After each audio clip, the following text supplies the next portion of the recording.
tips for true false not given. Okay, true false not given, I know बहुत सारियां problems ने ਇਹਦੇ ਚ कि true किस case ਚ ਆਣਾ ਆ, false case ਚ ਆਣਾ ਆ, not given किस case ਚ आना है. Those who are new, let me tell you, true false not given is a kind of questions in reading ਜਿਹਦੇ ਚ ਸਾਨੂੰ ਕੁਝ set of statements ਦਿੱਤੀਆਂ ਹੁੰਦੀਆਂ ਨੇ ਐਂਡ ਆਪਾਂ ਐਨਾਲਾਈਜ਼ ਕਰਨਾ ਹੁੰਦਾ ਆ ਕਿ ਕੀ ਉਹ ਜਿਹੜੀ ਸਟੇਟਮੈਂਟ ਆ ਜੋ ਉਹਨੇ ਮੈਨੂੰ ਕੁਐਸਚਨ ਪੁੱਛਿਆ ਆ ਉਹ ਟੈਕਸਟ ਦੇ ਵਿੱਚ ਜੋ ਇਨਫੋਰਮੇਸ਼ਨ ਲਿਖੀ ਆ ਉਹਦੇ ਨਾਲ ਅਗਰੀ ਕਰਦੀ ਆ। ਅਗਰ ਤੇ ਅਗਰੀ ਕਰਦੀ ਹੋਏਗੀ, ਅਗਰੀ ਮਤਲਬ ਅਗਰ ਮੈਚ ਕਰਦੇ ਹੋਏਗੀ, ਸਾਰਾ ਕੁਝ ਉਹਨੇ ਉਹੀ ਗੱਲ ਸਟੇਟਮੈਂਟ ਚ ਕੀਤੀ ਆ, ਉਹੀ ਟੈਕਸਟ ਚ ਕੀਤੀ ਆ, ਦੈਨ ਮੇਰਾ ਆਂਸਰ ਹੋਏਗਾ ਟਰੂ। ਅਗਰ ਅਗਰੀ ਨਹੀਂ ਕਰ ਰਹੀ, ਡਿਸਐਗਰੀਮੈਂਟ ਆ, ਡਿਸਐਗਰੀਮੈਂਟ ਮਤਲਬ ਕੋਈ ਕੌਂਟਰਾਡਿਕਸ਼ਨ ਆ, ਓਪੋਜ਼ਿਟ ਗੱਲ ਹੋਈ ਆ, ਫਿਰ ਆਂਸਰ ਕੀ ਆਏਗਾ ਫਾਲਸ। ਨॉट गिवन ਦੇ ਲਈ ਦੋ ਸਿਨਾਰੀਓ ਹੁੰਦੇ ਨੇ, ਇੱਕ ਤਾਂ ਹੁੰਦਾ ਆ ਉਸ ਚੀਜ਼ ਬਾਰੇ ਉਹਨਾਂ ਨੇ ਕੁਝ ਵੀ ਮੈਂਸ਼ਨ ਨਹੀਂ ਕੀਤਾ ਹੋਇਆ, ਠੀਕ ਹੈ, ਫਿਰ ਤਾਂ ਆਬਵੀਅਸਲੀ ਨॉट गिवन ਹੀ ਆਏਗਾ ਅਗਰ ਤੁਹਾਨੂੰ ਕਿਤੇ ਕੋਈ ਲੋਕੇਸ਼ਨ ਹੀ ਨਹੀਂ ਮਿਲ ਰਹੀ ਤਾਂ। ਬਟ ਸੈਕਿੰਡ ਸਿਨਾਰੀਓ ਹੁੰਦਾ ਆ ਤੁਹਾਨੂੰ ਲੋਕੇਸ਼ਨ ਮਿਲ ਜਾਂਦੀ ਆ ਬਟ ਉਹ ਜਿਹੜੀ ਉਹਨੇ ਸਟੇਟਮੈਂਟ ਪੁੱਛੀ ਹੁੰਦੀ ਆ ਉਹ ਕੰਪਲੀਟ ਉਹਨੇ ਟੈਕਸਟ ਦੇ ਵਿੱਚ ਨਹੀਂ ਲਿਖਿਆ ਹੁੰਦਾ, ਦੈਟ ਮੀਨਸ ਕੁਝ ਨਾ ਕੁਝ ਸਟੇਟਮੈਂਟ ਦਾ ਪਾਰਟ ਜਿਹੜਾ ਆ ਉਹ ਮਿਸਿੰਗ ਹੁੰਦਾ ਆ। In that case our answer would be not given. ਹੁਣ ਉਸ ਤੋਂ ਪਹਿਲਾਂ ਮੈਂ ਤੁਹਾਨੂੰ ਦਿਖਾ ਦਿੰਦੀ ਆ ਕਿ ਸਟੇਟਮੈਂਟਸ ਕਿਵੇਂ ਦੀਆਂ ਹੁੰਦੀਆਂ ਨੇ ਐਂਡ ਆਪਾਂ ਉਹਨੂੰ ਕਿਵੇਂ ਫਾਈਂਡ ਕਿਵੇਂ ਕਰਨਾ ਹੈ। ਲਾਈਕ ਦਿਸ, ਤੁਹਾਨੂੰ ਜਿਹੜੀ ਕੁਐਸਚਨ ਟਾਈਪ ਆਏਗੀ ਉਹ ਇਸ ਟਾਈਪ ਨਾਲ ਆਏਗੀ, ਇਦਾਂ ਲਿਖਿਆ ਹੋਏਗਾ ਉੱਪਰ, ਠੀਕ ਹੈ, and they would ask you to mark your answer whether it's true, whether it's false or not given. ਅੱਗੇ ਉਹਨਾਂ ਨੇ ਉਹਦੀ ਇਨਫੋਰਮੇਸ਼ਨ ਵੀ ਦਿੱਤੀ ਹੈ ਕਿ ਟਰੂ ਉਸ ਕੇਸ ਹੁੰਦਾ ਜਦੋਂ ਅਗਰੀ ਕਰੇਗੀ, ਫਾਲਸ ਹੁੰਦਾ ਜਦੋਂ ਕੰਟਰਾਡਿਕਟ ਕਰੇਗੀ, ਐਂਡ नॉट गिवन ਹੁੰਦਾ ਜਦੋਂ no information is given. Now like this they would give you some set of statements, ਤੁਹਾਨੂੰ 1 to 7 ਜਿਵੇਂ ਕੁਐਸਚਨ ਨੰਬਰਸ ਦਿੱਤੇ ਨੇ set of statements ਦੇ ਦੇਣਗੇ। ਹੁਣ ਆਪਾਂ ਇਹ ਨਹੀਂ ਕਰਨਾ ਕਿ ਪਹਿਲਾਂ ਟੈਕਸਟ ਫੋਲੋ ਕਰਾਂਗੇ, ਪਹਿਲਾਂ ਟੈਕਸਟ ਦੇਖਾਂਗੇ ਫਿਰ ਆਪਾਂ ਸਟੇਟਮੈਂਟ ਆਵਾਂਗੇ, ਨੋ, ਆਪਾਂ 1 by 1 ਕੁਐਸਚਨ ਨੂੰ ਅਟੈਂਪਟ ਕਰਾਂਗੇ ਐਂਡ ਪਹਿਲਾਂ ਇੱਕ ਕੁਐਸਚਨ ਲਵਾਂਗੇ ਉਹਨੂੰ ਟੈਕਲ ਕਰਾਂਗੇ, then we will move to the second one, ਠੀਕ ਹੈ, ਕੋਈ ਗਰੁੱਪਿੰਗ ਕਰਕੇ ਕੁਝ ਨਹੀਂ ਕਰਾਂਗੇ ਆਪਾਂ। ਫਰਸਟ ਕੁਐਸਚਨ ਪਹਿਲਾਂ ਦੇਖਾਂਗੇ। ਹੁਣ ਕੁਐਸਚਨ ਨੂੰ ਕਰਨ ਦੀ ਅਪਰੋਚ ਕੀ ਹੋਏਗੀ, ਸਭ ਤੋਂ ਪਹਿਲਾਂ ਟਰੂ ਫਾਲਸ ਨॉट गिवन ਦੇ ਕੇਸ 'ਚ ਦੋ ਚੀਜ਼ਾਂ ਬਹੁਤ ਇੰਪੋਰਟੈਂਟ ਨੇ ਉਹਨੂੰ ਸਟਾਰਟ ਕਰਨ ਤੋਂ ਪਹਿਲਾਂ। ਜਦੋਂ ਵੀ ਤੁਸੀਂ ਸਟੇਟਮੈਂਟ ਨੂੰ ਦੇਖਣਾ ਹੈ ਤੁਹਾਨੂੰ ਦੋ ਚੀਜ਼ਾਂ ਪਤਾ ਹੋਣੀਆਂ ਚਾਹੀਦੀਆਂ ਨੇ। ਪਹਿਲੀ ਚੀਜ਼, ਇੰਪੋਰਟੈਂਟ ਕੀਵਰਡ ਕਿਹੜਾ ਆਏਗਾ। ਹੁਣ ਕੀਵਰਡ ਦਾ ਕੀ ਮਤਲਬ ਆ, ਇੰਪੋਰਟੈਂਟ ਵਰਡਸ ਹੁੰਦੇ ਨੇ ਕੁਝ ਜਿਹਦੇ ਨਾਲ ਆਪਾਂ ਕੀ ਫਾਈਂਡ ਕਰਨੀ ਆ, ਲੋਕੇਸ਼ਨ। ਆਮ ਰਿਪੀਟਿੰਗ, ਇੰਪੋਰਟੈਂਟ ਕੀਵਰਡ ਫਾਈਂਡ ਕਰਨਾ ਆ for finding your location in the text, ਠੀਕ ਹੈ। ਹੁਣ ਦੂਜੇ ਟਾਈਪ ਦੇ ਵਰਡਸ ਕਿਹੜੇ ਹੁੰਦੇ ਨੇ ਜਿਨ੍ਹਾਂ ਤੇ ਆਪਾਂ ਜ਼ਿਆਦਾ ਐਮਫਸਾਈਜ਼ ਕਰਨਾ ਆ, ਉਹ ਵੀ ਇੰਪੋਰਟੈਂਟ ਕੀਵਰਡਸ ਹੁੰਦੇ ਨੇ but that would be to find out the answer. ਦੋ ਤਰ੍ਹਾਂ ਦੇ ਕੀਵਰਡਸ ਮੈਂ ਲੈ ਕੇ ਚੱਲਦੀ ਹਾਂ ਟਰੂ ਫਾਲਸ ਨॉट गिवन ਦੇ ਕੇਸ 'ਚ। ਇੱਕ ਕੀਵਰਡਸ ਹੁੰਦੇ ਨੇ ਜਿਹਦੇ ਤੋਂ ਲੋਕੇਸ਼ਨ ਮਿਲਦੀ ਆ, ਇੱਕ ਕੀਵਰਡ ਹੁੰਦੇ ਨੇ ਜਿਹਦੇ ਤੋਂ ਮੈਨੂੰ ਆਂਸਰ ਮਿਲਦਾ ਆ। ਤੁਸੀਂ ਲੋਕ ਜੋ ਕਹਿੰਦੇ ਹੋ ਨਾ ਮੈਮ ਸਾਨੂੰ ਲੋਕੇਸ਼ਨ ਤਾਂ ਮਿਲ ਗਈ ਬਟ ਮੇਰਾ ਆਂਸਰ ਗਲਤ ਹੋ ਜਾਂਦਾ, ਮੈਨੂੰ ਆਂਸਰ ਨਹੀਂ ਮਿਲਦਾ, ਉਹ ਤਾਂ ਨਹੀਂ ਮਿਲਦਾ ਕਿਉਂਕਿ ਤੁਸੀਂ ਸਿਰਫ ਇੱਕ ਟਾਈਪ ਦੇ ਕੀਵਰਡ ਤੇ ਫੋਕਸ ਕੀਤਾ, ਤੁਸੀਂ ਬਸ ਉਸ ਕੀਵਰਡ ਚੱਕੇ, ਵਰਡ ਦੇਖੇ, ਪੈਸੇਜ 'ਚ ਮੈਚ ਕੀਤੇ, ਚਲੋ ਜੀ ਲੋਕੇਸ਼ਨ 'ਚ ਪਹੁੰਚ ਗਏ। ਆਪਾਂ ਕੋਈ ਸਟੇਟਮੈਂਟ ਨੂੰ ਅੰਡਰਸਟੈਂਡ ਨਹੀਂ ਕਰਕੇ ਆਏ, ਕੋਈ ਆਪਾਂ ਆਂਸਰ ਫਾਈਂਡਿੰਗ ਕੀਵਰਡ ਨਹੀਂ ਫਾਈਂਡ ਕੀਤਾ, ਕੋਈ ਇਹੋ ਜਿਹਾ ਵਰਡ ਨਹੀਂ ਫਾਈਂਡ ਕੀਤਾ ਜਿਹਦੇ ਤੋਂ ਆਪਾਂ ਆਂਸਰ ਦਾ ਕਰੈਕਟ ਐਨਾਲਿਸਿਸ ਲਾਣਾ ਆ, ਠੀਕ ਹੈ। ਅੱਜ ਆਪਾਂ ਇਹੀ ਦੇਖਣਾ ਆ ਕਿ ਆਪਾਂ ਜਿਹੜਾ ਆ ਲੋਕੇਸ਼ਨ ਤੱਕ ਪਹੁੰਚ ਗਏ, ਆਂਸਰ ਨੂੰ ਕਰੈਕਟ ਕਿਵੇਂ ਕਰਨਾ ਆ। So for that I have some set of words with you ਜਿਹੜੇ ਮੈਂ ਤੁਹਾਡੇ ਨਾਲ ਸ਼ੇਅਰ ਕਰਨੇ ਨੇ। ਉਹ ਕੁਝ important words true false not given ਦੇ ਕੇਸ 'ਚ ਜਿਹੜੇ ਰੀਡਿੰਗ 'ਚ ਬਹੁਤ ਜ਼ਿਆਦਾ ਇੰਪੋਰਟੈਂਟ ਰੋਲ ਪਲੇ ਕਰਦੇ ਨੇ ਵਿਚ can not be ignored in reading in true false not given and in yes no not given case, ਠੀਕ ਹੈ ਜੀ। ਉਹ ਹੁੰਦੇ ਆ ਸਭ ਤੋਂ ਪਹਿਲਾਂ ਆਪਾਂ ਨੂੰ ਜਿੱਥੇ ਵੀ ਸਟੇਟਮੈਂਟ 'ਚ ਮਿਲਦਾ ਆ ਆਲ ਜਾਂ ਈਚ ਜਾਂ ਐਵਰੀ, ਇਦਾਂ ਦਾ ਕੋਈ ਵਰਡ ਮਿਲਦਾ ਆ ਦੈਟ ਮੀਨਸ ਮੈਂ ਉਹਨੂੰ ਮਾਰਕ ਕਰਨਾ ਆ, ਉਹਨੂੰ ਛੱਡ ਨਹੀਂ ਦੇਣਾ ਕੁਐਸਚਨ ਦੇ ਵਿੱਚ, ਸਟੇਟਮੈਂਟ ਨੂੰ ਛੱਡਣਾ ਨਹੀਂ ਹੈਗਾ, ਉਹਨੂੰ ਮਾਰਕ ਕਰਨਾ ਹੈ ਤੇ ਤੁਹਾਡਾ ਆਂਸਰ ਮਿਲੇਗਾ। ਆਂਸਰ ਕਿਵੇਂ ਮਿਲੇਗਾ, ਸਪੋਜ਼ ਸਟੇਟਮੈਂਟ 'ਚ ਉਹਨੇ ਵਰਡ ਲਿਖਿਆ ਆਲ, ਤਾਂ ਉਹ ਆਲ ਤੋਂ ਹੀ ਆਂਸਰ ਨਿਕਲਣਾ ਆ। ਹੋ ਸਕਦਾ ਉਹਨੇ ਟੈਕਸਟ ਦੇ ਵਿੱਚ ਲਿਖਿਆ ਹੋਵੇ ਸਮ, ਕਿ ਕੁਝ ਚੀਜ਼ਾਂ ਇਦਾਂ ਹੁੰਦੀਆਂ ਨੇ ਸਟੇਟਮੈਂਟ 'ਚ ਉਹਨੇ ਲਿਖਿਆ ਆਲ। ਫॉर एग्जांपल ਸਟੇਟਮੈਂਟ ਤੁਹਾਨੂੰ ਦਿੱਤੀ ਹੋਵੇ all students are attending classes online, but ਤੁਹਾਨੂੰ ਟੈਕਸਟ ਦੇ ਵਿੱਚ ਲਿਖਿਆ ਹੋਵੇ some students are attending classes online, however others are attending offline classes, that means contradiction ਹੋ ਰਹੀ ਆ, all information ਜਿਹੜੀ ਆ ਉਹ ਨਹੀਂ ਦਿੱਤੀ ਹੈਗੀ। ਆਪਾਂ ਇਸ ਵਰਡ ਨੂੰ ਇਗਨੋਰ ਕਰਕੇ ਚੱਲਦੇ ਹਾਂ, ਇਹਨੂੰ ਇਗਨੋਰ ਨਹੀਂ ਕਰਨਾ। ਸੈਕਿੰਡ ਹੋ ਗਿਆ ਸਮ। ਸਮ ਦਾ ਕੇਸ ਵੀ ਸੇਮ ਆ, ਅਗਰ ਉਹਨੇ ਸਮ ਵਰਡ ਲਿਖਿਆ ਤਾਂ ਤੁਸੀਂ ਸਮ ਫਾਈਂਡ ਕਰਨਾ ਹੈ ਕਿ ਉਹ ਕੁਝ ਦੇ ਲਈ ਗੱਲ ਕਰ ਰਿਹਾ ਹੈ, ਸਾਰਿਆਂ ਲਈ ਗੱਲ ਕਰ ਰਿਹਾ ਹੈ, ਜਾਂ ਕਿਸੇ ਲਈ ਵੀ ਗੱਲ ਨਹੀਂ ਕਰ ਰਿਹਾ। ਸਿਮਿਲਰਲੀ ਓਨਲੀ, ਜਿੱਥੇ ਓਨਲੀ ਵਰਡ ਲਿਖਿਆ, ਓਨਲੀ ਦਾ ਬਹੁਤ ਵੱਡਾ ਰੋਲ ਹੈ ਰੀਡਿੰਗ ਦੇ ਟਰੂ ਫਾਲਸ ਨਾਟ ਗਿਵਨ ਚ। ਸਾਰੀ ਗੇਮ ਹੀ ਇਤੋਂ ਪਲਟਦੀ ਹੈ ਟਰੂ ਫਾਲਸ ਨਾਟ ਗਿਵਨ ਚ, ਠੀਕ ਹੈ। ਓਨਲੀ ਮਤਲਬ ਸਿਰਫ ਇੱਕ ਚੀਜ਼ ਦੀ ਗੱਲ, ਅਗਰ ਸਿਰਫ ਇੱਕ ਚੀਜ਼ ਦੀ ਗੱਲ ਆ ਟੈਕਸਟ ਚ ਵੀ ਸਟੇਟਮੈਂਟ ਚ ਵੀ, ਫਿਰ ਆਂਸਰ ਜਿਹੜਾ ਟਰੂ ਆਏਗਾ। ਅਗਰ ਓਨਲੀ ਵਰਡ ਦੀ ਉਹਨੇ ਕੋਈ ਗੱਲ ਨਹੀਂ ਕੀਤੀ ਹੋਵੇ, ਫਿਰ ਕਿਸੇ ਕਿਸੇ ਕੇਸ ਚ ਪੂਰੀ ਭਾਵੇਂ ਮੈਨੂੰ ਸਟੇਟਮੈਂਟ ਵੀ ਮਿਲ ਜੇ, ਪਰ ਜੇਕਰ ਓਨਲੀ ਵਰਡ ਦੀ ਗੱਲ ਨਹੀਂ ਕੀਤਾ ਤਾਂ ਨਾਟ ਗਿਵਨ ਵੀ ਆ ਜਾਂਦਾ ਹੁੰਦਾ ਆਂਸਰ। ਉਹ ਵੀ ਆਪਾਂ ਦੇਖਾਂਗੇ ਕਿਵੇਂ। ਉਸ ਤੋਂ ਬਾਅਦ ਵਿੱਚ ਆਲਮੋਸਟ ਵੀ ਸੇਮ ਕੇਸ। ਦੈਨ ਕੰਪੇਅਰ, ਜਿੱਥੇ ਕੰਪੈਰੀਜ਼ਨ ਦਿੱਤਾ ਆ, ਕੰਪੈਰੀਜ਼ਨ ਦੇ ਲਈ ਆਬਵੀਅਸਲੀ ਤੁਹਾਨੂੰ ਸਭ ਨੂੰ ਪਤਾ ਹੈ ਦੈਨ ਵਰਡ ਯੂਜ਼ ਕਰਦੇ ਨੇ ਉਹ, ਰਾਦਰ ਦੈਨ ਯੂਜ਼ ਕਰ ਸਕਦੇ ਨੇ ਉਹ, ਡਿਸਪਾਈਟ ਯੂਜ਼ ਕਰ ਸਕਦੇ ਨੇ ਉਹ, ਮਤਲਬ ਥੀਸ ਕਾਈਂਡ ਆਫ ਵਰਡਸ ਉਹ ਯੂਜ਼ ਕਰ ਸਕਦੇ ਨੇ। ਸੋ ਨੋਟ ਇਟ ਡਾਊਨ, ਇਹ ਵੀ ਤੁਸੀਂ ਧਿਆਨ ਚ ਰੱਖਣੇ ਨੇ। ਉਸ ਤੋਂ ਬਾਅਦ ਵਿੱਚ ਵਰਡਸ ਆਉਂਦੇ ਨੇ ਜਿੱਥੇ ਕੋਈ ਰੈਂਕ ਦਿੱਤਾ ਹੈ, ਕੋਈ ਪੋਜੀਸ਼ਨ ਦਿੱਤੀ ਆ। ਦੈਟ ਮੀਨਸ ਜਿਵੇਂ ਕਿਤੇ ਕਿਤੇ ਲਿਖਿਆ ਹੁੰਦਾ ਵਾ he was the first person to do that research. ਹੁਣ ਉੱਥੇ ਫਰਸਟ ਜਿਹੜਾ ਹੈ ਨਾ ਉਹ ਬਹੁਤ ਇੰਪੋਰਟੈਂਟ ਆ। ਮੈਂ ਟੈਕਸਟ ਦੇ ਵਿੱਚੋਂ ਬਸ ਇਹੀ ਲੱਭਣਾ ਆ ਕਿ ਕੀ ਉਹ ਫਰਸਟ ਪਰਸਨ ਸੀਗਾ, ਜਾਂ ਉਸ ਤੋਂ ਪਹਿਲਾਂ ਵੀ ਕਿਸ ਨੇ ਕੁਝ ਕੀਤਾ ਸੀਗਾ, ਜਾਂ ਉਸ ਤੋਂ ਬਾਅਦ ਮਤਲਬ ਉਹ ਬਾਅਦ ਚ ਕਰ ਰਿਹਾ ਆ, ਕਾਈਂਡ ਆਫ ਦੈਟ। ਉਹ ਸੈਕਿੰਡ ਆ, ਫਰਸਟ ਆ, ਥਰਡ ਆ, ਕੀ ਆ, that would B my correct answer. ਠੀਕ ਹੈ ਜੀ, ਰੈਂਕ ਇਜ਼ ਵੈਰੀ ਇੰਪੋਰਟੈਂਟ। ਉਸ ਤੋਂ ਬਾਅਦ ਜਿੱਥੇ ਵੀ ਕੋਈ ਨੰਬਰਿੰਗ ਦਿੱਤੀ ਹੋਏਗੀ, twice, thrice, 4 times, kind of that. So these kind of words are very important in true false not given, note it down। ਉਸ ਤੋਂ ਬਾਅਦ ਵਿੱਚ ਆਪਾਂ ਚੱਲਦੇ ਹਾਂ ਆਪਣੇ ਸਟੇਟਮੈਂਟਸ ਚ, and let's do the first one. First question ਦੇਖਦੇ ਹਾਂ ਆਪਾਂ ਉਹਨਾਂ ਨੇ ਕਿਵੇਂ ਕੀਤਾ ਆ। ਟਰੂ ਫਾਲਸ ਨਾਟ ਗਿਵਨ ਦੇ ਕੇਸ ਦੇ ਵਿੱਚ ਸਭ ਤੋਂ ਜ਼ਿਆਦਾ ਟਾਈਮ ਜਿਹੜਾ ਤੁਸੀਂ ਸਪੈਂਡ ਕਰਨਾ ਹੁੰਦਾ ਨਾ, ਉਹ ਕਰਨਾ ਹੁੰਦਾ ਕੁਐਸਚਨ ਨੂੰ ਅੰਡਰਸਟੈਂਡ ਕਰਨ। ਸਭ ਤੋਂ ਜ਼ਿਆਦਾ ਟਾਈਮ ਮਤਲਬ hardly 20-30 seconds। Aam not saying ਕਿ ਪੂਰੇ ਤੋਂ ਪੂਰਾ ਟਾਈਮ ਹੀ ਇਹਦੇ ਤੇ ਦੇ ਦੇਣਾ। ਇੱਕ ਕੁਐਸਚਨ ਨੂੰ ਅਟੈਂਪਟ ਕਰਨ ਲਈ 1.5-2 ਮਿੰਟ ਤੋਂ ਜ਼ਿਆਦਾ ਟਾਈਮ ਆਪਾਂ ਨਹੀਂ ਲੈਣਾ ਰੀਡਿੰਗ ਚ, ਕਿਉਂਕਿ ਇੰਨਾ ਟਾਈਮ ਆਪਾਂ ਨੂੰ ਮਿਲਣਾ ਵੀ ਨਹੀਂ ਆ। ਤਾਂ ਘੱਟ ਟਾਈਮ ਚ ਆਪਾਂ ਫੁੱਲ ਐਕਿਊਰੇਸੀ ਨਾਲ ਕਿਵੇਂ ਆਨਸਰ ਲੈ ਕੇ ਆਉਣਾ, that is our main motive. ਹੁਣ ਦੇਖੋ, ਹੁਣ ਇਹਦੇ ਚੋਂ ਕੀਵਰਡਸ ਕਿਵੇਂ ਦੇ ਮਾਰਕ ਕਰਾਂਗੇ ਉਹ ਦੇਖਣਾ, ਐਂਡ ਸਟੇਟਮੈਂਟ ਨੂੰ ਚੰਗੀ ਤਰ੍ਹਾਂ ਅੰਡਰਸਟੈਂਡ ਇੱਕੋ ਵਾਰੀ ਚ ਕਰਕੇ ਜਾਣਾ ਹੈ, ਦੈਟ ਇਜ਼ ਇੰਪੋਰਟੈਂਟ।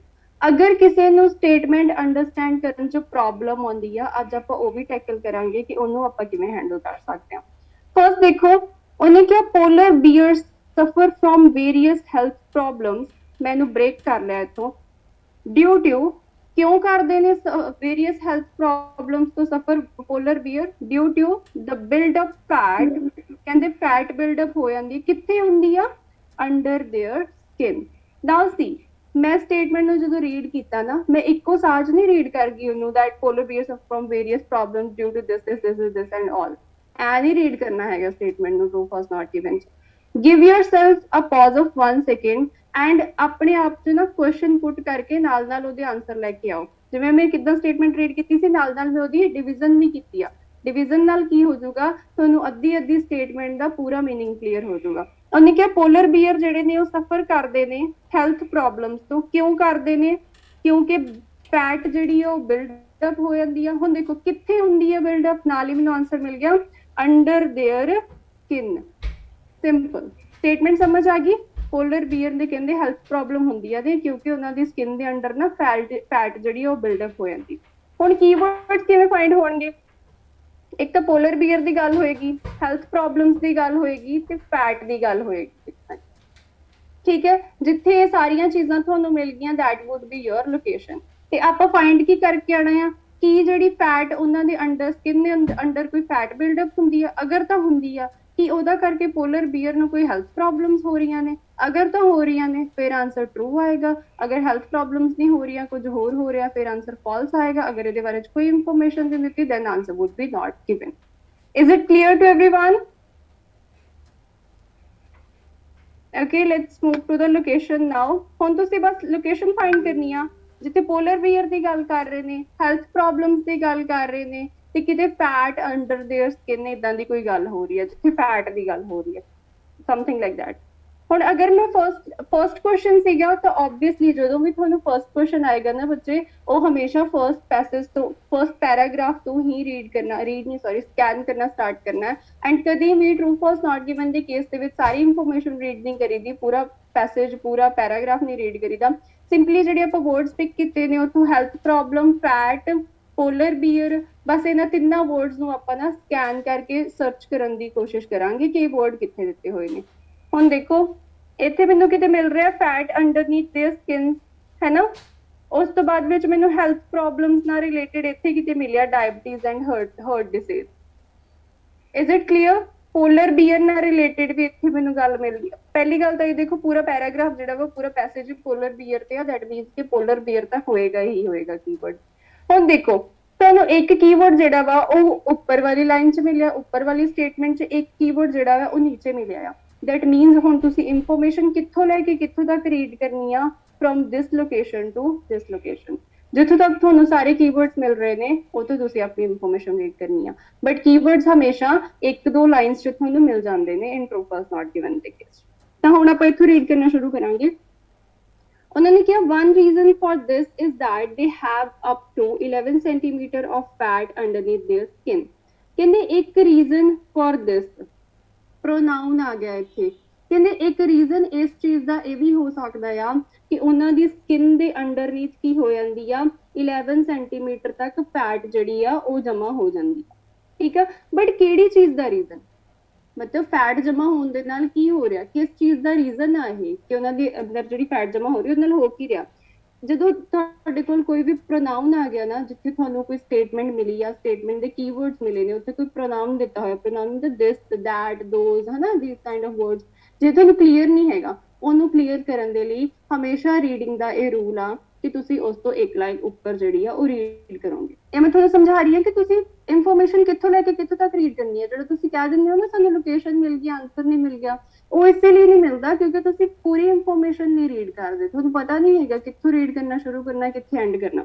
ਹੁਣ ਆਪਾਂ ਦਿਸ ਦਾ ਆਨਸਰ ਲੱਭਣ ਦੇ ਲਈ ਮੈਂ ਪਿਛਲੀ ਲੋਕੇਸ਼ਨ 'ਚ ਜਾਵਾਂਗੀ।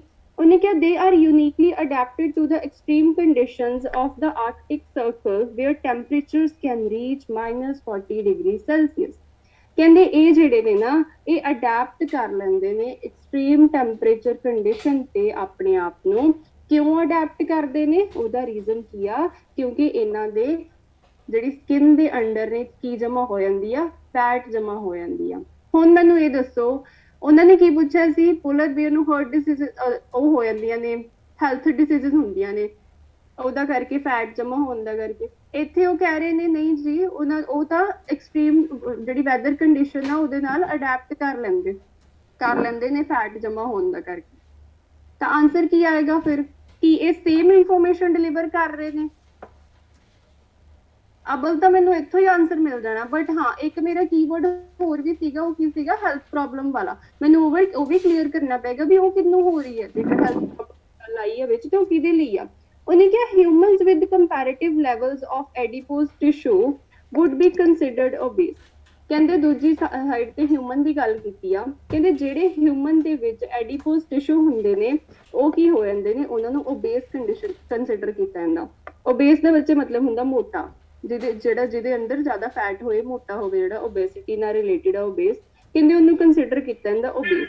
ਹੁਣ ਜਿਹੜੇ ਆ ਲਿਖਿਆ ਨਾ ਐਡੀਪੋਜ਼ ਟਿਸ਼ੂ, ਇਹਦੇ ਫੈਟ ਜਮਾ ਹੋਣ ਦੇ ਕੋਈ ਟਿਸ਼ੂਜ਼ ਨੇ।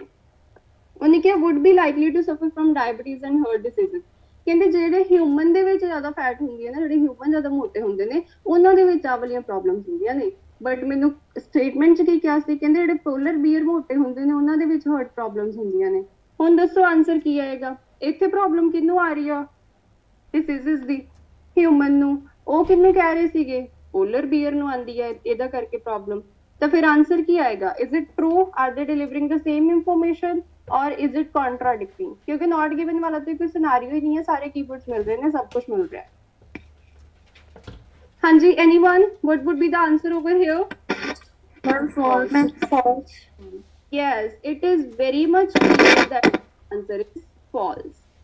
And make sure ਮੈਂ ਤੁਹਾਨੂੰ ਬਹੁਤ ਵਾਰੀ ਬੋਲਦੀ ਹਾਂ ਕਿ ਜਿਹੜੇ ਤੁਹਾਡੇ ਆਨਸਰਸ ਨੇ that should be in capital letters only। ਤੁਹਾਡੇ ਆਨਸਰਸ ਹਮੇਸ਼ਾ ਕੈਪੀਟਲ ਲੈਟਰਸ ਹੀ ਹੋਣੇ ਚਾਹੀਦੇ ਨੇ। ਕਲੀਅਰ ਹੈ ਫਾਲਸ ਵਾਲਾ ਸਿਨਾਰੀਓ। ਚਲੋ ਇੱਕ ਆਪਾਂ ਹੋਰ ਕਰਦੇ ਆ, ਨੈਕਸਟ ਦੇਖੋ। ਉਹਨਾਂ ਕਿਹਾ ਸਟੱਡੀ ਡਨ ਬਾਈ ਲਿਓ ਐਂਡ ਹਿਸ ਕੋਲੀਗਸ। ਕਹਿੰਦੇ ਇੱਕ ਸਟੱਡੀ ਕੀਤੀ ਸੀਗੀ ਕਿੰਨਾ ਨੇ, ਲਿਓ ਐਂਡ ਹਿਸ ਕੋਲੀਗਸ, ਉਹਦੇ ਕੋਲੀਗਸ ਨੇ। ਹੁਣ ਦੇਖੋ ਮੈਂ ਨਾਲ ਨਾਲ ਉਹਨੂੰ ਸਟੇਟਮੈਂਟ ਨੂੰ ਰੀਡ ਕਰਨ ਦੇ ਲਈ ਨਾ ਉਹਨੂੰ ਡਿਵਾਈਡ ਕਰ ਰਹੀ ਹਾਂ। ਕਹਿੰਦੇ ਉਹ ਸਟੱਡੀ ਕੀ ਕੀਤੀ ਗਈ, compared different groups of polar bears. Polar bear ਹੁਣ ਮੈਨੂੰ ਕੀਵਰਡ ਲਾਉਣ ਦੀ ਲੋੜ ਨਹੀਂ ਕਿਉਂਕਿ ਸਾਰਾ ਪੈਰਾਗ੍ਰਾਫ ਉਹਦੇ ਬਾਰੇ ਚ ਆ। ਉਹਨੇ ਕਿਹਾ ਇੱਕ ਸਟੱਡੀ ਹੋਈ ਸੀ, ਕਿੰਨੇ ਕੀਤੀ ਸੀ, ਲਿਓ ਤੇ ਉਹਦੇ ਕੋਲੀਗ ਨੇ, ਉਸ ਸਟੱਡੀ ਦੇ ਵਿੱਚ ਕੀ ਹੋਇਆ ਆ, different groups of please mute yourself students, kindly mute yourself। ਹੁਣ ਦੇਖੋ ਇਹਦੇ ਵਿੱਚ ਮੇਰੇ ਫਾਈਂਡ ਕਰਨ ਦੇ ਲਈ ਕੀਵਰਡਸ ਕੀ ਆਣਗੇ, kindly mute yourself now।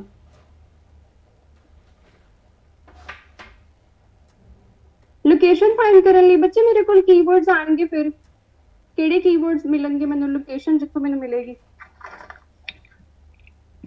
anyone would like to tell me ਕਿੱਥੋਂ ਮਿਲੇਗੀ location? Leo and his colleagues। yes exactly, Leo and his colleagues ਤੋਂ। ਤਾਂ ਆਪਾਂ ਉੱਥੇ ਉਸੇ ਲੋਕੇਸ਼ਨ 'ਚ ਜਾਣਾ ਆ ਹੁਣ ਜਿੱਥੇ ਲਿਓ ਐਂਡ ਉਹਦੇ ਕੋਲੀਗਸ ਦੀ ਕੋਈ ਗੱਲ ਹੋਏਗੀ ਐਂਡ ਉਹਨਾਂ ਨੇ ਕੋਈ ਸਟੱਡੀ ਕੀਤੀ ਹੋਏਗੀ। ਫਿਰ ਉਹਦੇ ਵਿੱਚ ਆਪਾਂ ਇਹ ਦੇਖਣਾ ਆ ਕਿ ਕੀ ਉਹਨਾਂ ਨੇ ਕੋਈ ਸਟੱਡੀ ਕੀਤੀ ਆ, ਅਗਰ ਤਾਂ ਕੀਤੀ ਆ ਤਾਂ ਕੀ ਉਸ ਸਟੱਡੀ ਦੇ ਵਿੱਚ ਪੋਲਰ ਬੀਅਰ ਦੇ ਡਿਫਰੈਂਟ ਗਰੁੱਪਸ ਦਾ ਕੰਪੈਰੀਜ਼ਨ ਆ। ਠੀਕ ਹੈ, ਮਤਲਬ ਪੋਲਰ ਬੀਅਰ ਦੇ ਡਿਫਰੈਂਟ ਗਰੁੱਪ ਬਣੇ ਹੋਏ ਨੇ, ਉਹਨਾਂ ਨੂੰ ਕੰਪੇਅਰ ਕੀਤਾ ਉਹਨਾਂ ਨੇ ਸਟੱਡੀ 'ਚ। ਇਹ ਗੱਲ ਕਹਿ ਰਹੇ ਨੇ। ਪਹਿਲਾਂ ਤਾਂ ਆਪਾਂ ਚੱਲਦੇ ਹਾਂ, ਕੋਈ ਸਟੱਡੀ ਹੋਈ ਹੈ ਜਿਹੜੀ ਲਿਓ ਤੇ ਉਹਦੇ ਕੋਲੀਗ ਨੇ ਕੀਤੀ ਹੋਏ। ਹਮੇਸ਼ਾ ਟਰੂ ਫਾਲਸ ਨਾਟ ਗਿਵਨ ਜਿਹੜੇ ਨੇ ਉਹ ਆਰਡਰ 'ਚ ਚੱਲਦੇ ਨੇ, ਆਰਡਰ ਇਨ ਦਾ ਸੈਂਸ ਕਿ ਪਹਿਲਾ ਆਨਸਰ ਜਿੱਥੇ ਮਿਲਿਆ ਆ ਦੂਜੇ ਕੁਐਸਚਨ ਦਾ ਆਨਸਰ ਹਮੇਸ਼ਾ ਉਸ ਤੋਂ ਨੈਕਸਟ ਲੋਕੇਸ਼ਨ 'ਚ ਹੋਏਗਾ। Now you tell me study ਲਿਓ ਐਂਡ ਹਿਸ ਕੋਲੀਗ। ਕੀਵਰਡਸ ਨੇ ਸਾਡੇ ਕੋਲ ਸਟੱਡੀ, ਲਿਓ ਤੇ ਉਹਦਾ ਕੋਲੀਗ ਤੇ ਕੋਈ ਕੰਪੈਰੀਜ਼ਨ ਹੋਇਆ। Ma'am second paragraph first line. Yes exactly, study ਦੀ ਗੱਲ ਹੋ ਰਹੀ ਆ ਇੱਥੇ। ਕਹਿੰਦੇ a study by Shiping Liu and colleagues sheds light on this mystery, they compared. Comparison ਹੋ ਰਿਹਾ, ਚਲੋ ਜੀ ਦੈਟ ਮੀਨਸ ਨਾਟ ਗਿਵਨ ਤਾਂ ਨਹੀਂ ਆਏਗਾ। ਹੁਣ ਹਮੇਸ਼ਾ ਨਾ ਆਪਣਾ ਨਾਟ ਗਿਵਨ ਵਾਲਾ ਸਿਨੈਰੀਓ ਨੂੰ ਐਲੀਮੀਨੇਟ ਕਰਿਆ ਕਰੋ। ਅਗਰ ਤਾਂ ਪੂਰੇ ਕੀਵਰਡਸ ਮਿਲ ਰਹੇ ਨੇ, ਸਾਰਾ ਕੁਝ ਹੋ ਰਿਹਾ ਹੈ, ਦੈਟ ਮੀਨਸ ਨਾਟ ਗਿਵਨ ਨਹੀਂ ਹੋਣਾ ਹੈਗਾ। ਠੀਕ ਆ, ਕੰਪੈਰੀਜ਼ਨ ਵੀ ਹੋਇਆ ਵਾ, ਸਟੱਡੀ ਵੀ ਹੋਈ ਆ, ਇਹਨਾਂ ਨੇ ਕੀਤੀ ਆ। ਨਾਟ ਗਿਵਨ ਕਦੋਂ ਹੁੰਦਾ? ਸਪੋਜ਼ ਕੰਪੈਰੀਜ਼ਨ ਹੋਇਆ ਹੁੰਦਾ ਬਟ ਸਟੱਡੀ 'ਚ ਨਹੀਂ ਹੋਇਆ ਹੁੰਦਾ, ਕਿਸੇ ਹੋਰ ਚੀਜ਼ 'ਚ ਹੋਇਆ ਹੁੰਦਾ, ਜਾਂ ਸਟੱਡੀ ਦੀ ਕੋਈ ਗੱਲ ਹੀ ਨਾ ਹੁੰਦੀ ਫਿਰ ਮੇਰਾ ਨਾਟ ਗਿਵਨ ਆਣਾ ਸੀਗਾ, ਜਾਂ ਕੰਪੈਰੀਜ਼ਨ ਨਹੀਂ ਹੋਇਆ ਹੁੰਦਾ, ਸਟੱਡੀ 'ਚ ਕੁਝ ਹੋਰ ਹੋਇਆ ਹੁੰਦਾ ਫਿਰ ਵੀ ਮੇਰਾ ਨਾਟ ਗਿਵਨ ਆਣਾ ਸੀ। ਬਟ ਹੁਣ ਕੰਪੈਰੀਜ਼ਨ ਹੋ ਰਿਹਾ ਇਸ ਲਈ ਨਾਟ ਗਿਵਨ ਨਹੀਂ ਆਏਗਾ। ਮਤਲਬ ਮੇਰੇ ਦੋ ਚਾਂਸਸ ਰਹਿ ਗਏ ਨੇ, ਫਾਲਸ ਜਾਂ ਟਰੂ। ਦੇਖੋ ਕਹਿੰਦੇ ਦੇ compared genetic structure of polar bears. ਠੀਕ ਆ, ਉਹਨੇ ਪੋਲਰ ਬੀਅਰ ਦੇ ਜੈਨੇਟਿਕ ਸਟਰਕਚਰ ਨੂੰ ਕੰਪੇਅਰ ਕੀਤਾ ਵਾ। ਕਾਦੇ ਨਾਲ ਕੀਤਾ ਆ? ਹੁਣ ਧਿਆਨ ਨਾਲ ਦੇਖਣਾ। ਉਹਨੇ ਕਿਹਾ with that of their closest relative from a warmer climate the brown bears. ਹੁਣ ਕੰਪੈਰੀਜ਼ਨ ਕਾਦੇ ਨਾਲ ਕੀਤਾ ਆ ਪੋਲਰ ਬੀਅਰ ਦਾ? ਉਹਨਾਂ ਦੇ ਕਲੋਜ਼ਡ ਰਿਲੇਟਿਵਸ ਦੇ ਨਾਲ। ਤੇ ਉਹ ਕਲੋਜ਼ ਰਿਲੇਟਿਵਸ ਕਿਹੜੇ ਨੇ? ਬ੍ਰਾਊਨ ਬੀਅਰ ਨੇ। ਹੁਣ ਤੁਸੀਂ ਮੈਨੂੰ ਦੱਸੋ ਕਿ ਉਹ ਪੋਲਰ ਬੀਅਰ ਦੀ ਡਿਫਰੈਂਟ ਕੈਟੇਗਰੀਜ਼ ਦਾ ਕੰਪੈਰੀਜ਼ਨ ਕਰ ਰਹੇ ਨੇ? ਹਾਂਜੀ ਐਨੀਵਨ, ਕਿ ਪੋਲਰ ਬੀਅਰ ਦੀਆਂ ਡਿਫਰੈਂਟ ਕੈਟੇਗਰੀਜ਼ ਦਾ ਕੰਪੈਰੀਜ਼ਨ ਹੋ ਰਿਹਾ ਹੈ ਇਹਦੇ 'ਚ, ਜਾਂ ਪੋਲਰ ਬੀਅਰ ਦਾ ਕਿਸੇ ਹੋਰ ਨਾਲ ਕੰਪੈਰੀਜ਼ਨ ਹੋ ਰਿਹਾ? Anyone would like to? ਹਾਂਜੀ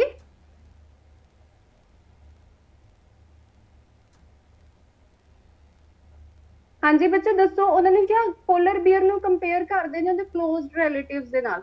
ਕਲੋਜ਼ੈਸਟ ਰਿਲੇਟਿਵ ਜਿਹਨੂੰ ਬ੍ਰਾਊਨ ਬੀਅਰ ਬੋਲਿਆ ਜਾਂਦਾ। ਇੱਥੇ ਕਹਿੰਦੇ ਪੋਲਰ ਬੀਅਰ ਦੇ ਡਿਫਰੈਂਟ ਗਰੁੱਪ ਨੂੰ ਕੰਪੇਅਰ ਕੀਤਾ ਜਾਂਦਾ ਹੈ। ਹੁਣ ਦੱਸੋ ਕਿ ਸੇਮ ਗੱਲ ਕਰ ਰਹੇ ਨੇ ਉਹ? ਬ੍ਰਾਊਨ ਬੀਅਰ ਜਿਹੜਾ ਵਾ ਉਹ ਪੋਲਰ ਬੀਅਰ ਦੀ ਕੈਟੇਗਰੀ 'ਚ ਆ, ਪੋਲਰ ਬੀਅਰ ਦੇ ਗਰੁੱਪ 'ਚ ਆ? ਨਹੀਂ, ਕਿਉਂ? ਕਿਉਂਕਿ ਇਦਾਂ ਨੇ ਕੀ ਲਿਖਿਆ ਹੋਇਆ, ਕਹਿੰਦੇ ਉਹਨਾਂ ਦਾ ਕਲੋਜ਼ੈਸਟ ਰਿਲੇਟਿਵ ਆ ਉਹ।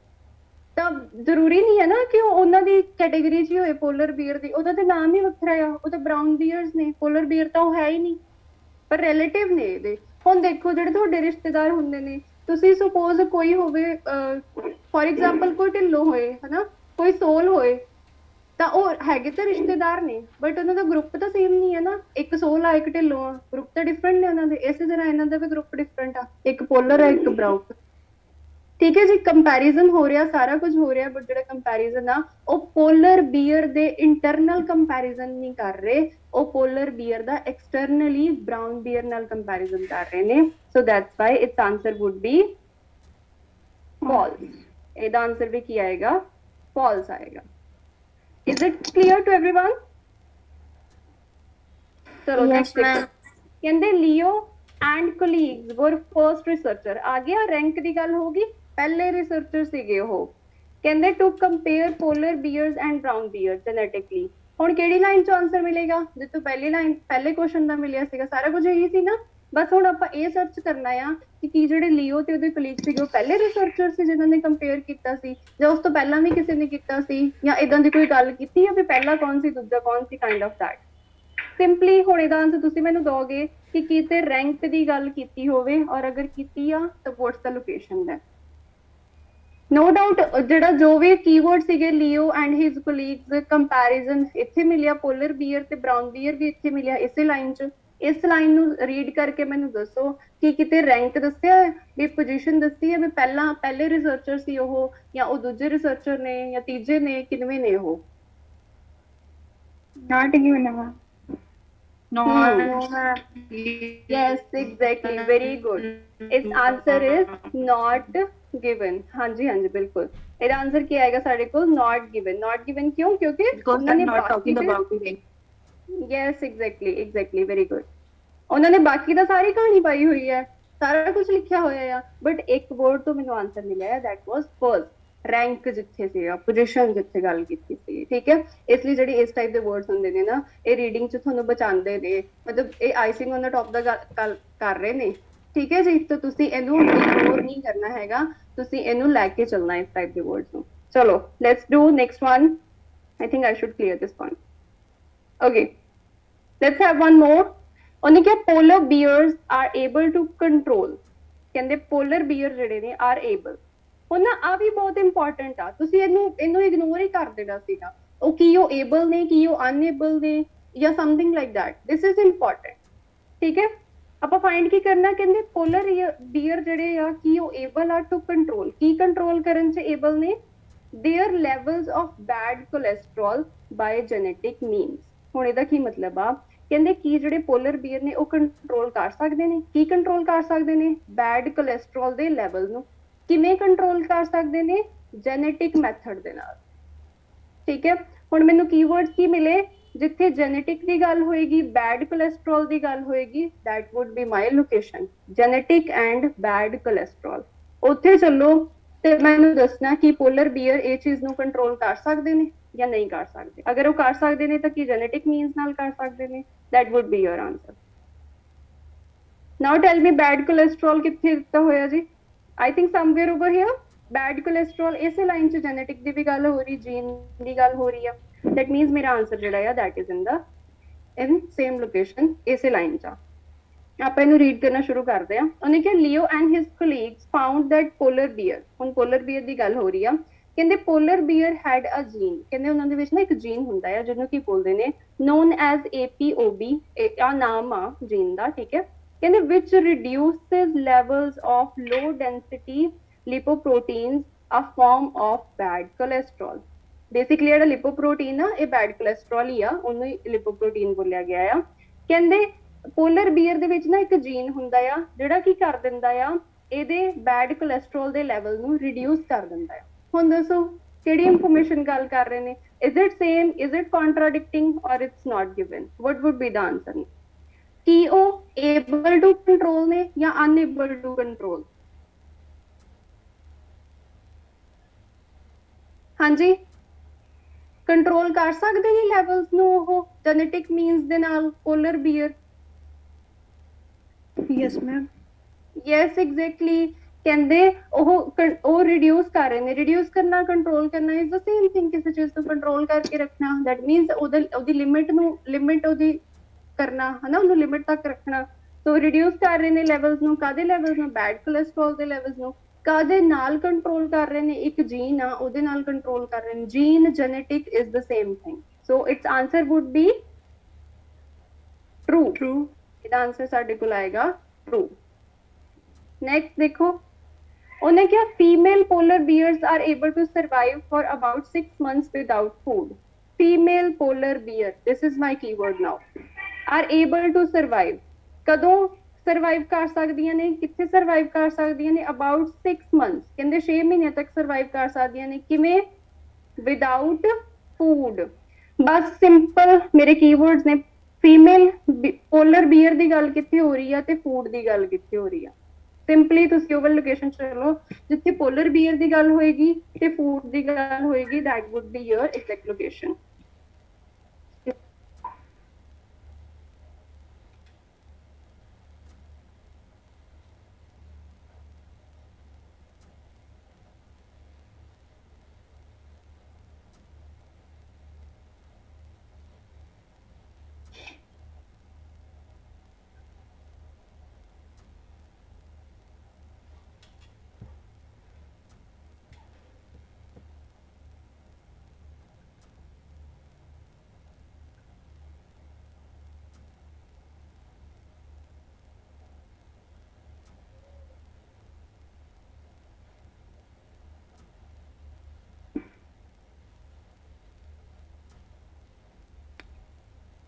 ਹਾਂਜੀ ਸਟੂਡੈਂਟਸ, where's the location?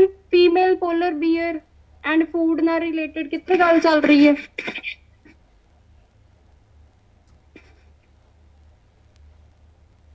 ਆ ਦੇਖੋ ਪੋਲਰ ਬੀਅਰ ਮਿਲ ਗਿਆ ਮੈਨੂੰ, ਫੀਮੇਲ ਪੋਲਰ ਬੀਅਰ। ਅਗਰ ਮੈਂ ਇੱਥੇ ਫੂਡ ਨਾਲ ਰਿਲੇਟਡ ਲੱਭਣਾ ਹੋਏ ਤਾਂ ਆਈ ਥਿੰਕ ਮੈਨੂੰ 6 ਮੰਥਸ ਵੀ ਮਿਲ ਗਿਆ ਜਿਹੜਾ ਉੱਥੇ ਲਿਖਿਆ ਹੋਇਆ ਸੀ। ਐਂਡ ਫਾਸਟਿੰਗ, ਫਾਸਟਿੰਗ ਕਾਦੇ ਨਾਲ ਰਿਲੇਟਡ ਹੈ? ਫੂਡ ਨਾਲ ਰਿਲੇਟਡ ਆ। ਹੁਣ ਉਹਨਾਂ ਨੇ ਕੀ ਲਿਖਿਆ ਸੀਗਾ? ਪਹਿਲਾਂ ਇੱਕ ਵਾਰੀ ਸਟੇਟਮੈਂਟ ਨੂੰ ਦੇਖੋ। ਉਹਨੇ ਕਿਹਾ ਫੀਮੇਲ ਪੋਲਰ ਬੀਅਰ ਜਿਹੜੇ ਨੇ ਉਹ ਸਰਵਾਈਵ ਕਰ ਸਕਦੇ ਨੇ 6 ਮਹੀਨਿਆਂ ਤੱਕ ਬਿਨਾਂ ਖਾਣ ਪੀਣ ਤੋਂ, ਬਿਨਾਂ ਫੂਡ ਤੋਂ। ਹੁਣ ਮੈਨੂੰ ਆ ਪੂਰੀ ਇਨਫੋਰਮੇਸ਼ਨ ਆਪਾਂ ਰੀਡ ਕਰਦੇ ਆਂ ਤੇ ਦੇਖਦੇ ਆਂ ਕਿ ਕੀ ਜਿਹੜੀਆਂ ਫੀਮੇਲ ਪੋਲਰ ਬੀਅਰ ਨੇ ਉਹ ਸਰਵਾਈਵ ਕਰ ਸਕਦੀਆਂ ਨੇ ਬਿਨਾਂ ਫੂਡ ਤੋਂ ਜਾਂ ਨਹੀਂ ਸਰਵਾਈਵ ਕਰ ਸਕਦੀ। ਹੁਣ ਦੇਖੋ ਉਹਨਾਂ ਕਿਹਾ female polar bears however undergo extreme conditions during every pregnancy. ਕਹਿੰਦੇ ਉਹਨਾਂ ਨੂੰ ਐਕਸਟ੍ਰੀਮ ਕੰਡੀਸ਼ਨ 'ਚ ਜਾਣਾ ਪੈਂਦਾ ਆ ਹਰ ਪ੍ਰੈਗਨੈਂਸੀ ਦੇ ਦੌਰਾਨ। once autumn comes around, these females will dig maternity dens in the snow. ਕਹਿੰਦੇ ਇੱਕ ਵਾਰੀ ਜਦੋਂ autumn ਮਤਲਬ ਪਤਝੜ ਆ ਜਾਂਦੀ ਆ, ਜਿਹੜੀਆਂ ਫੀਮੇਲਸ ਹੁੰਦੀਆਂ ਨੇ ਨਾ, ਜਿਹੜੀਆਂ ਪ੍ਰੈਗਨੈਂਟ ਫੀਮੇਲਸ ਹੁੰਦੀਆਂ ਨੇ, ਕਹਿੰਦੇ ਉਹਨਾਂ ਡੈਨਸ ਡਿਗ ਕਰ ਲੈਂਦੀਆਂ। ਡੈਨ ਮਤਲਬ ਹੁੰਦਾ ਆ ਕੋਈ ਛੁਪਣ ਵਾਸਤੇ ਜਗ੍ਹਾ ਜਿੱਥੇ ਉਹ ਰਹਿ ਸਕਣ, ਸਰਵਾਈਵ ਕਰ ਸਕਣ। ਕਹਿੰਦੇ ਸਨੋ ਦੇ ਵਿੱਚ ਡੈਨ ਜਿਹੜੇ ਨੇ ਉਹ ਡਿਗ ਕਰ ਲੈਂਦੇ ਨੇ। will remain there throughout the winter. ਕਹਿੰਦੇ autumn ਤੋਂ ਲੈ ਕੇ winter ਤੱਕ ਉੱਥੇ ਹੀ ਰਹਿੰਦੇ ਨੇ, both before and after the birth of their cubs.